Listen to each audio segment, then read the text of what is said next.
பாமகவுக்கு ஒரு ராஜ்யசபா சீட்டு தரணும் அப்படின்னு சொல்லி பாஜக அதிமுகவுக்கு ஒரு அழுத்தம் கொடுத்தது எல்லாம் மாறும் சார் அப்படிலாம் சொன்னாங்க.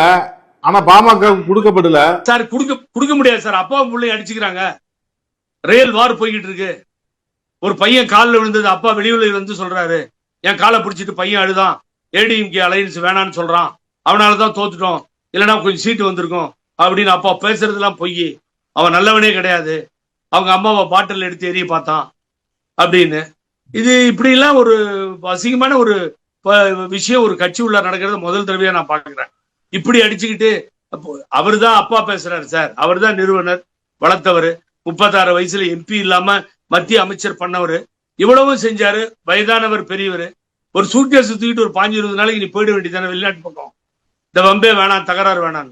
இந்த ஆளும் ஒரு அப்பான்னு இல்லாம ஒரு வயதானவர்கிட்ட போய் மல்லு கட்டுறாரு சார். இவரும் ஆவும் எல்லாம் கூட்டத்தை கூட்டு, எனக்கு தைலாபுரத்துல இன்னொரு இடத்துல இடம் இருக்கு, அது ஒரு இடத்துல இடம், எல்லாரும் வாங்க, அவர் எல்லாரும் நீங்க வாங்க, அவர் நீங்க எடுங்க, பொதுக்குழு கூடுங்க, மீட் போம், எல்லாத்தையும் ஆரம்பிச்சுட்டாங்க. அப்ப இப்ப கேக்கு நீங்க சொன்ன சீட்டு போச்சு, ராஜ்யசபா சீட்டு 100% கொடுக்க ரெடியா இருந்திருப்பார் பழனிசாமி. ஏன்னு கேட்டா எடப்பாடியில ஓட்டு வேணும். ஏன்னா 60,000 ஓட்டை ஒரு காலத்துல பாமக வாங்குச்சு. அதனால என்ன அடிச்சுக்கிட்டு ஒழிஞ்சாலும் ஒரு 10,000 ஓட்டாவது இருக்காதா, அது ஹெல்ப் பண்ணாதான் தான் பழனிசாமி பாப்பாரு. அது சண்டையெல்லாம் முடிஞ்சு இடி மின்னல் மழையெல்லாம் போன பின்னாடி சுமூத்தா இருக்க மாதிரி அந்த நேரம் வர்றப்போ பாமக இன்னொரு சீட்டு அடுத்த வருஷம் கேட்டா கொடுத்துருவார். தேமுதிக கொடுக்க மாட்டேன். அதுதான் உண்மை. அது உண்மையை உடைச்சிட்டேன் நான். உண்மையை உடைச்சு ரொம்ப பேர் எரிச்சலா இருக்கான் என் மேல.